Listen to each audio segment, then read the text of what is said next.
Donc, nous sommes aujourd'hui donc le 2 Tevet et nous abordons donc le chapitre 6 du Tanya.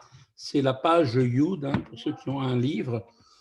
Il est dit comme ça dans le chapitre précédent. Donc, Rabbi Shneur Zalman avait décrit l'âme divine, donc, et ces 10 facultés, pardon, excusez-moi, 10 facultés qui sont donc les 3 facultés intellectuelles et donc les 7 facultés émotionnelles représentant en fait les sphirotes. Donc on les appelle, rappelez-vous bien, c'est ce que l'on appelle les facultés de l'âme, d'accord?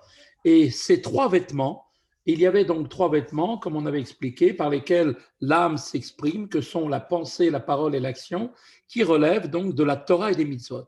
Voilà les vêtements qui sont attribués à l'âme, donc on parle ici bien sûr de l'âme divine. Les vêtements de l'âme sont en fait, comme on l'avait expliqué, supérieure à l'âme elle-même, puisqu'en vertu de l'unité avec la Torah et avec le divin que permettent ces vêtements, eh bien l'âme va s'en habiller, c'est-à-dire que qui étudie la Torah et accomplit les commandements s'unit automatiquement à Dieu. Cela est encore plus vrai pour l'étude de la Torah par laquelle l'âme étreint la sagesse de Dieu et aussi qui se trouve confinée tout en étant en même temps étreinte par elle. Donc, on avait expliqué donc cette notion donc d'étreinte de Dieu, de Dieu et de nous qui étreignons Dieu par le principe de l'étude de la Torah. Dans le chapitre 6, celui que l'on va étudier aujourd'hui, Rabbi Shneur Zalman aborde maintenant l'âme animale. Donc, il va nous parler de sa structure formelle qui est donc similaire à celle de l'âme divine. Elle possède elle aussi 10 facultés. Donc, rappelez-vous, les facultés sont les sphirotes. Donc, avec les 3 formes intellectuelles et les 7 formes émotionnelles, représentant donc les 2 grandes catégories. Donc, ces 10 facultés, elle les a elle aussi, l'âme animale, cette particularité existe chez elle aussi, et donc les 3 vêtements aussi. Toutefois, au contraire bien sûr de l'âme divine, l'âme animale a pour substance la clipa. La clipa est donc, comme on va expliquer, est en fait une forme de pelure, une sorte de peau, d'accord, qui cache le fruit. Et donc, ces facultés à cette âme, donc cette âme animale, comme ces vêtements, sont impurs. Avec de tels vêtements, on le verra, l'âme animale éprouve donc une vertigineuse descente. À propos du concept de clipa, il a été expliqué au chapitre 1er, si vous vous en souvenez, que toute existence est créée, d'accord? Toute existence est créée et reçoit la vie du Créateur. Néanmoins, pour que demeure ouvert le choix, le libre arbitre en fait, entre le bien et le mal, et que l'effort engagé pour servir Dieu soit récompensé, il a été créé les forces de l'impureté. Ces forces de l'impureté ont pour mission de dissimuler le divin au sein de la création. Ces forces sont appelées donc sont appelées klipa, au pluriel klipote, terme qui signifie littéralement une coquille, une peau. Comme de la même façon que la peau dissimule le fruit, eh bien les forces de la clipa dissimulent le divin qui est présent dans chaque être. Les clipotes sont divisées en 2 catégories. Il y a la clipat noga, littéralement une clipa qui comprend en elle aussi de la lumière, et il y a la dernière catégorie qui est qu'en fait les clipotes impures, totalement impures. Donc imaginez, c'est comme si vous imagineriez par exemple le fruit qui est au milieu qui représente le bien, la partie de la notion de Gdusha. Ensuite, vous avez une première peau, d'accord, qui est la Klipat Noga intermédiaire. Et ensuite, à l'extérieur complètement, se trouvent l'écorce, qui sont les 3 autres clipotes complètement impures. La première catégorie Klipat Noga, comprend un peu de bien. Elle constitue un niveau intermédiaire entre le bien et le mal. Rappelez-vous, c'est aussi de là que vient l'âme des Juifs, qui aussi en elle porte aussi un côté positif, un bon côté, qui est la miséricorde, de vouloir faire des bonnes actions, qui aussi peut être aussi quelquefois la source de l'âme de certains non-juifs, qui sont ce qu'on appelle les chassidés homotaolam, les bons parmi les nations. Donc, elle-même est un niveau intermédiaire entre le bien et le mal, et donc un élément de la création qui reçoit sa vitalité à travers l'écran dissimulateur de cette clipa, puisque rappelez-vous, la clipa, comme la peau, la pelure, a pour but de cacher la divinité, c'est son rôle pour donner le libre arbitre. Il ne faut pas que les choses soient clairement exprimées. Il est nécessaire de faire un effort, de travail sur soi-même pour voir à travers les choses qu'il y a Dieu dans chaque chose. Donc la clipa peut servir effectivement du fait qu'elle dissimule cette sainteté, la présence de Dieu. Elle a pour faculté, cette klipat noga, de contenir du bien, mais aussi elle peut effectivement servir à la réalisation du mal. Elles sont inclus donc dans cette catégorie tous les objets physiques autorisés. Donc tous les objets dont la Torah, le Shulchan Aruch nous dit ça c'est kasher, tout ce qui est kasher vient lui en fait du domaine de la klipat noga, une klipa qui a capacité de pouvoir effectivement donc donner la possibilité d'être élevé. Donc c'est pour ça que leur source vient de cette klipat noga. Toutes les choses physiques autorisées, comme on peut retrouver dans le Shulchan Aruch, ce qui est pur, impur, ce qui est permis, ce qui n'est pas permis. Tout ce qui est permis, tout ce qui est pur, tout ce qui est propre au service de Dieu provient, toutes ces catégories d'objets physiques proviennent de cette source spirituelle appelée Klipat Noga. Ils peuvent aussi bien être employés pour une mitzvah, d'accord? On pourrait, par exemple, un exemple, faire avec du cuir, donc des tefilines, donc on l'utilise effectivement donc, pour un objet physique, pour la gdusha, pour une mitzvah, et elle pourrait à ce moment-là regagner grâce à ça la sphère de sainteté, elle pourrait être utilisée comme ça, ou alors on pourrait utiliser pour faire un péché, pour faire une faute, et à ce moment-là, on pourrait utiliser cela. Par exemple, imaginez, on va créer avec avec cette, comment dire, avec cette peau, avec en fait, avec ce cuir, on pourrait faire, par exemple, un fouet qui serait pour faire du mal aux autres. Et donc, que Dieu préserve, elle pourrait donc descendre cet objet physique, pourrait lui aussi effectivement subir une suite. Ça, c'est pour la klipat noga, dans lequel il y a du bien.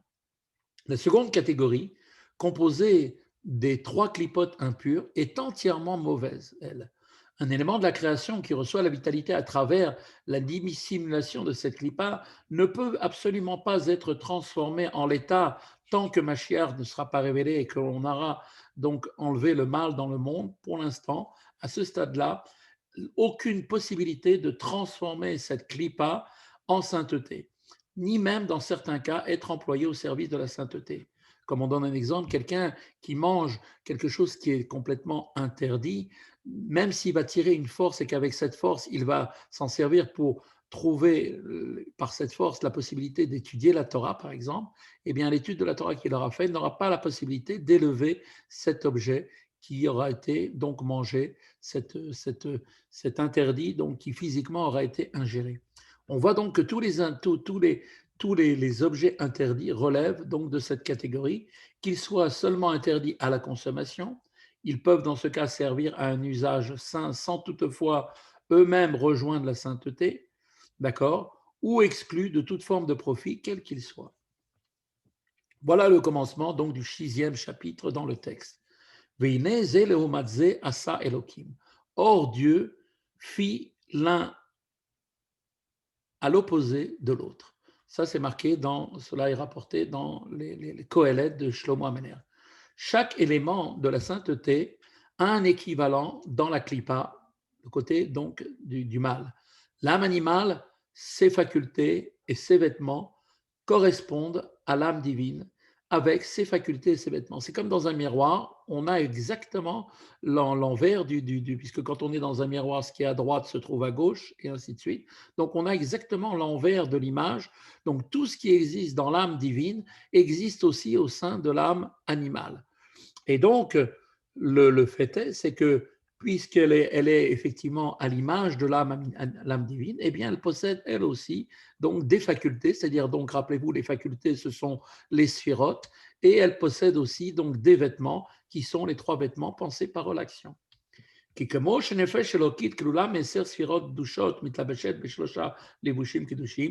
donc, de même que l'âme divine est composée de 10 saintes facultés qui correspondent aux 10 sphirotes, et elle-même, cette âme est revêtue de trois vêtements, la pensée, la parole et l'action liées à la Torah et au mitzvot, Kach hanefesh di sitra achara, meklipot noga melubeshet bedam adam.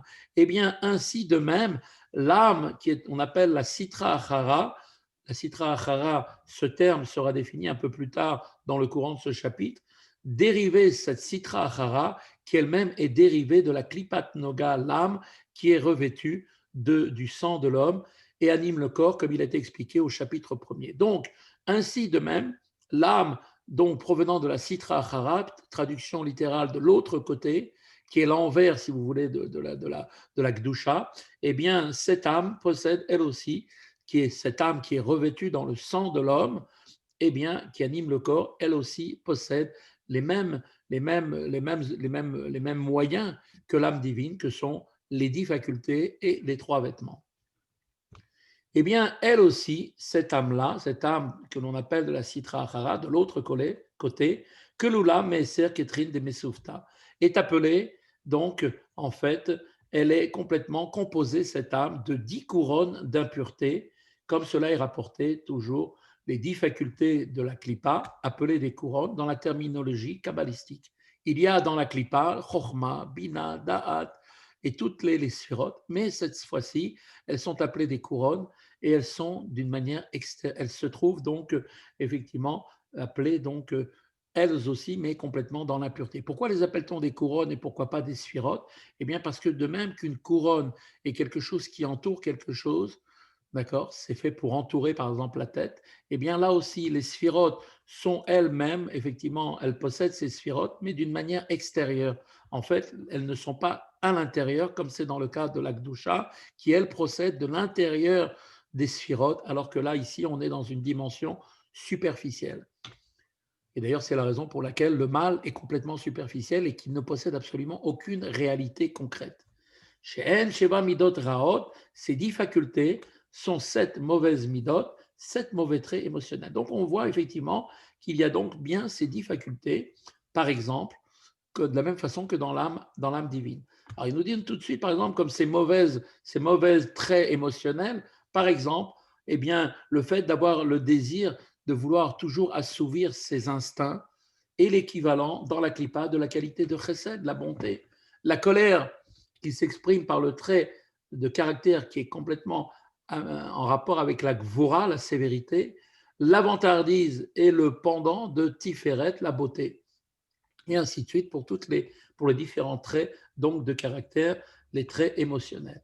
Abaot me'arba yesodim ra'im aniskarim le'il, comme on avait expliqué dans le chapitre 1, qui proviennent donc tous ces mauvais traits, tous ces traits de caractère qui sont négatifs, proviennent donc de ces 4 éléments, comme on avait expliqué, qui étaient les éléments mauvais dont on avait expliqué au début dans le chapitre 1er, provenant de la même façon des 4 éléments que sont le feu, l'eau, l'air et la terre. Et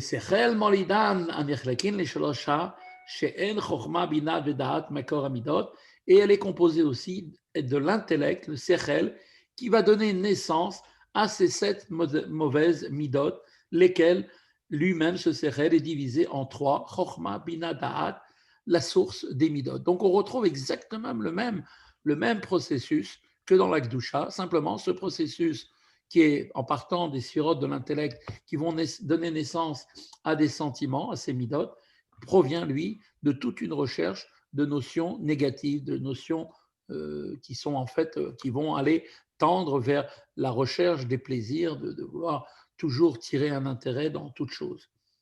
Qui a midot en les filles erech hasechel, et il en est ainsi, car les midot sont à la mesure de l'intellect. Plus un intellect est grand, et plus les midot à laquelle effectivement la personne va s'attacher à des choses beaucoup plus élevées. Comme nous dit tout de suite Admor Hazaken, הקטן חושק ואוהב דברים קטנים פתוחי ערך, לפי ששכלו קטן וקצר להשיג דברים יקרים יותר מהם. En effet, on peut le voir très clairement quand on voit un enfant, par exemple. Un enfant, eh bien, il désire et il va aimer, c'est-à-dire en fait, il va exprimer sa mida de chesed par l'amour pour des choses de peu de valeur.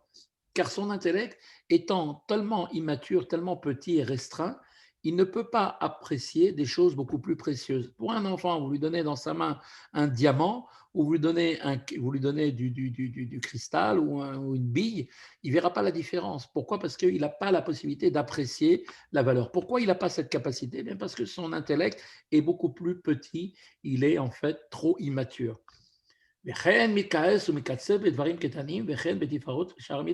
De même, l'enfant, pour ce qui est de la mida de Gvura, va se mettre en colère. Là, il va s'irriter pour des choses insignifiantes. Il en est de même de la vantardise, qui est l'expression de la sphira de mida de Tiferet et des autres midotes, ainsi de suite. Donc, on voit qu'il y a une corrélation entre les midotes et l'intellect, et cela montre que l'intellect va influer sur la nature et l'expression des midotes. C'est pour cette raison que les trois facultés que sont intellectuelles sont Chokhmah Bina Da'at, sont décrites comme la source des 7 midot. Donc, plus une personne aura un intellect élevé, plus il sera haut dans son intellect, et plus il va forcément donner naissance à des sentiments élevés.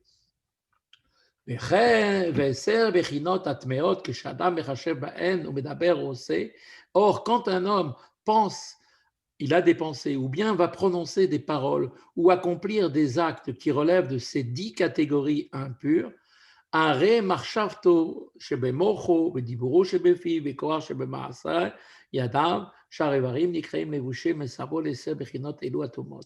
Eh bien, quand un homme va penser, va parler ou va accomplir des actes relevant de ces 10 catégories impures, eh bien, la pensée qui est dans son cerveau, la parole qui est dans sa bouche et la forme d'action qui est entre ses mains et ses autres membres sont désignés comment? Des vêtements impurs pour ces 10 niveaux impurs. Lesquels, ces vêtements-là sont l'âme animale va se revêtir durant l'acte, la parole ou la pensée. Quelles sont les pensées, paroles et actions qui servent de vêtements pour l'âme animale? On avait expliqué au chapitre 4, Rabbi Shneur Zalman avait expliqué que l'âme divine a des vêtements qui sont bien définis, dont elle se revêt, qui sont la pensée, la parole et l'action provenant, liés à la Torah et au mitzvot. Contrairement à ce que l'on pourrait penser, l'âme animale ne possède pas de vêtements spécifiques. Les pensées, paroles ou actions fautives, en fait, il faut savoir que toutes les pensées, paroles et actions qui n'ont pas trait au service de Dieu, même lorsqu'elles ne constituent pas une faute, sont des vêtements de la clipa et de l'âme animale dans les termes du Tanya. C'est-à-dire qu'en fait, il n'y a pas, si vous voulez, une solution intermédiaire. C'est ou bien on a des pensées, paroles, actions qui ont un rapport avec Torah Mitzvot, et là, ce sont des choses qui sont liées avec la sainteté, ou bien tout le reste, que ce soit des pensées, pas forcément ni des paroles, ni des actions forcément de péché, de vouloir faire des fautes, eh bien, les autres sont liés avec les forces du mal. Et ces vêtements de l'âme animale sont toutes les actions accomplies sous le soleil, c'est-à-dire toutes les actions profanes qui ne sont pas entreprises pour le service de Dieu. Alors on pourrait se poser la question, mais alors quelqu'un qui va travailler, donc il n'est pas en train d'étudier, donc comment c'est possible que quelqu'un qui est en train de travailler, il faut bien gagner sa vie, il faut bien donner à manger à sa famille, comment est-il possible que la Torah puisse dire une chose pareille? Alors on explique que travailler, c'est une mitzvah aussi, parce que travailler, rapporter effectivement la parnassa pour lui et pour sa famille, c'est quelque chose d'essentiel, parce qu'il est important avec cet argent qu'il va gagner de pouvoir donner une bonne éducation aux enfants, payer donc des bons éducateurs, leur donner tout ce dont il est nécessaire, leur donner à manger, les habiller, et tout ça, c'est une mitzvah. Donc quand quelqu'un est en train de travailler, s'il le fait, les Shem Shamayim, c'est-à-dire il ne le fait pas pour devenir à tout prix, comme beaucoup malheureusement se jettent corps et âme dans le travail et oublient tout et deviennent à ce moment-là complètement étrangers à toute forme de prise de conscience que Dieu est dans le monde qui donne lui la parnassa. Eh bien, si on est par contre dans un état où, comme c'était à l'époque, les Talmidei Chachamim, les grands maîtres de la Mishnah avaient tous un métier, un était cordonnier, l'autre il était menuisier, quand ils travaillaient, eh bien, au moment où ils travaillaient, c'était seulement leurs mains qui travaillaient. Et là, effectivement, le reste de leur personne, c'est-à-dire la partie la plus haute qui est l'intellect, était constamment en train de réviser, d'étudier la Torah constamment, même en travaillant avec leurs mains. C'est pour ça qu'ils prenaient d'ailleurs des métiers qui étaient des métiers donc liés en fait à des choses qui sont des choses, des actions, en fait, des métiers manuels. Ou bien ils étaient, comme c'était le cas très souvent, des bergers. Pourquoi? Parce qu'un berger, une fois qu'il a monté ses moutons dans la montagne, il n'a plus besoin de s'occuper d'eux. Il les laisse, et lui, ça lui laisse le temps à lui de pouvoir se consacrer à des choses beaucoup plus hautes. Donc, toutes ces choses profanes, quand elles sont ici, quand on parle de choses profanes, eh bien, ce sont des choses auxquelles la personne oublie au moment où il le fait qu'il y a Dieu dans le monde et que Dieu est le patron et le seul à pouvoir donner une réussite dans toutes les œuvres de nos mains. Et donc, c'est ce qu'il nous dit. Asher akol evel veraot ruach, kemo shekatu bezoar beshalach, she'en tevira derucha. Et toutes ces choses profanes qui sont faites en pensant l'homme, quand l'homme oublie la présence de Dieu, toutes ces choses qu'il fait dans le domaine des actions chol ne sont toutes que vanité et ruine de l'esprit, comme il est rapporté toujours pareil, dans le Kohelet, dans l'Ecclésiaste. Selon l'interprétation du Zohar, à la section Béchalar, une ruine de l'esprit de sainteté, comme il est marqué, Tevirin de Rucha, d'accord, ruiné par ses actions. Et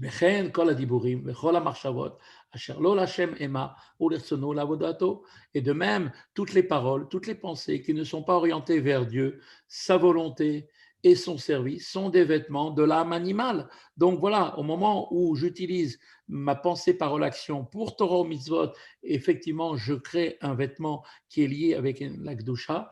Si je n'utilise pas cela et que j'utilise ma pensée, parole, action pour toute autre chose en dehors de Torah mitzvot, eh bien, je crée des vêtements pour mon âme animale. C'est de là où vient nos Chachamim, une mise en garde pour ceux qui étudient des sciences profanes, en leur disant de le faire uniquement que dans le cadre d'apprendre un métier pour pouvoir gagner leur vie. Cela est permis. Mais si c'est juste simplement pour un plaisir, quelqu'un qui aime les mathématiques ou la physique qui va vouloir s'intéresser à cela, il y a beaucoup mieux à faire dans l'étude de la Torah, qui est la base de toutes les sciences. שזהו פירוש לשון סטרא אחרא, פירושו צד אחר שאינו צד הקדושה. Et c'est là maintenant la signification du terme sitra achara, littéralement l'autre côté, l'envers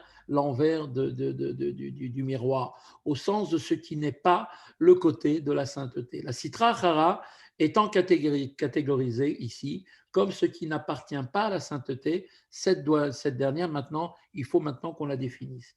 Le côté de la sainteté n'est autre que la présence et l'extension de la sainteté de Dieu présente d'ici-bas dans notre monde, avec effectivement dans nos pensées, paroles, actions liées à la Torah. Eh bien, on est en train d'attirer Dieu, comme on l'a expliqué, vers nous dans ce monde. ואין הקדוש ברוך הוא שורה אלא על דבר שבטל אצלו יתברר בין בפועל ממש כמלאכים עליונים. Or, il y a un principe qu'il ne faut surtout pas oublier, c'est qu'Akadosh Baruch Hu ne repose que sur ce qui lui est soumis, ce qui est batel, ce qui est soumis complètement. Et soit effectivement cette soumission qui transparaît au travers donc de l'acte extérieur de l'être soumis, tel que les anges, par exemple, supérieurs, dont l'être tout entier est continuellement et manifestement soumis à Dieu.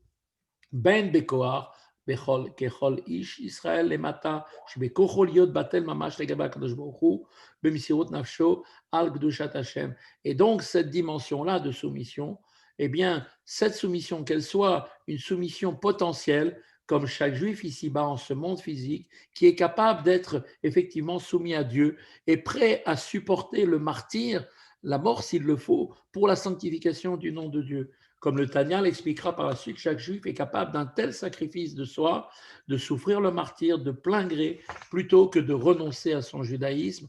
Chaque juif est donc intérieurement soumis à Dieu, quel que soit son état apparent, même celui qui est le plus loin du plus loin. Au fond de lui, il y a cette petite flamme qui fait qu'il est prêt à donner sa vie s'il comprend qu'à ce moment-là, il sera séparé de Dieu. Cette soumission latente ne se manifeste que pendant un moment d'oppression important. Cependant, en vertu de cette soumission à Dieu, la sainteté repose sur lui. On a vu dans des périodes très, très dures, durant certaines générations, on avait demandé aux Juifs de se convertir, sinon ils auraient été brûlés sur le bûcher. Et on a vu il y avait des gens qui ont préféré mourir que de se convertir parce que à un moment, il arrive à ce moment-là que là, le Yetzirah ne peut plus raconter de bêtises, faire croire qu'on restera attaché à Dieu. Parce que là, quand on demande à quelqu'un d'abjurer sa foi et de se convertir à une autre religion, une forme d'Avodazara, eh bien, il sait très bien qu'à ce moment-là, il sera complètement séparé de Dieu. Et ça, l'âme de chaque juif, quel qu'il soit, n'est pas prêt à le faire. Et on a vu des gens, pas seulement des grands rabbinim, des grandes sadikim, mais même des hommes tout simples, des simples personnes qui, à ce moment-là, ont tous, à ce moment-là, pris conscience de ce qu'ils allaient faire et ils ont préféré mourir plutôt que de se convertir. Et ça, pourquoi? Parce que c'est quelque chose, cette soumission, elle est latente, elle est là, présente au fond de chaque juif et elle se manifeste dans un moment d'oppression. On raconte d'ailleurs une petite histoire avec le rabbi précédent. Le rabbi précédent, vous savez, était pendant la guerre là, de 39-45, se trouvait à Varsovie. Et il était présent dans le ghetto de Varsovie quand les Allemands ont voulu, à ce moment-là, faire une dernière invasion avec des chars, des tanks. Ils ont décidé de raser complètement le ghetto de Varsovie. Donc le rabbi précédent se trouvait présent à ce moment-là. Il y avait des bombes qui tombaient de tous les côtés. Et donc, bien évidemment, comme c'était l'habitude, tout le monde descendait dans la cave. Et donc, tout le monde se retrouvait dans les caves qui étaient au bas des immeubles. Et dans ces caves, il y avait toutes sortes de juifs. Il y avait le rabbi précédent, le tzaddik de la génération. Il y avait des gens religieux, il y avait des gens simples. Il y avait même des gens qui étaient contre la religion, des gens qui étaient qui se disaient eux-mêmes athées. Et le rabbi précédent raconte qu'au moment où il y a eu un éclat d'obus, une bombe qui a explosé très près d'eux, à ce moment-là, tous les juifs d'un seul homme ont fait réciter le schéma Israël. Schéma Israël, c'est le lien qui relie le juif dans sa soumission totale avec Dieu. Donc, dans un moment d'oppression extrême, on voit qu'un juif est capable de révéler cette soumission à Dieu et de révéler la sainteté divine qui repose en lui. La reine amour rabotenu zal, c'est pour ça que nos rachamim ont dit Shafilo echad sheyoshev osek batorah shchina shchuya vechule. Ainsi, rachamim nous ont dit, c'est marqué dans les Perkei Avot, dans le chapitre 3, la Mishnah 6, c'est marqué là-bas que même quand un seul juif est assis et étudie la Torah, eh bien la présence divine repose sur lui. On voit qu'effectivement, même quand on ouvre un livre tout seul, on n'est pas seul, il n'y a pas de seul. On est toujours avec Dieu. Dieu repose sur nous, même au moment où on est en train d'étudier tout seul dans un endroit. L'étude de la Torah existe que l'on mette de côté ses idées, ses présupposés, pour comprendre et accepter la volonté et la sagesse de Dieu. Ainsi, quand un homme étudie la Torah, eh bien, sa soumission à Dieu s'exprime de façon extérieure et visible parce qu'il aurait pu faire autre chose. Et lui, il prend ce temps-là pour étudier la Torah. Et donc, c'est pourquoi la présence divine repose sur lui. Parce qu'en lisant, en étudiant la Torah, il appelle Dieu. Et puisqu'on appelle Dieu avec vérité, c'est ça, appeler Dieu avec la vérité, eh bien, c'est en étudiant la Torah ou en faisant la prière, eh bien, Dieu descend et répond immédiatement. Et il réside sur cette personne. Et bien sûr, comme vous le savez, comme c'est marqué dans la Gemara Sanhedrin, là-bas, donc DAF 39, c'est marqué que Dieu réside aussi sur toute l'assemblée, à plus forte raison sur l'assemblée de 10 juifs, repose la présence divine. Et là, il y a une grande particularité, c'est que on nous dit que même si les juifs n'étudient pas la Torah et qu'ils sont simplement réunis eh bien, pour parler de choses peut-être de leur vie, de leur travail, eh bien, s'ils sont réunis, cela constitue ce qu'on appelle une assemblée d'Israël, donc c'est-à-dire un minyan, d'accord, qui, de par sa propre nature d'être 10, simplement d'être 10, attire la présence divine. Donc, à plus forte raison, quand ces 10-là se sont en train de faire quelque chose qui reporte à la Gdusha, comme l'étude de la Torah et la prière, que, à plus forte raison, le rayonnement de la Shrina est encore plus important. Voilà, le cours s'arrête ici pour aujourd'hui.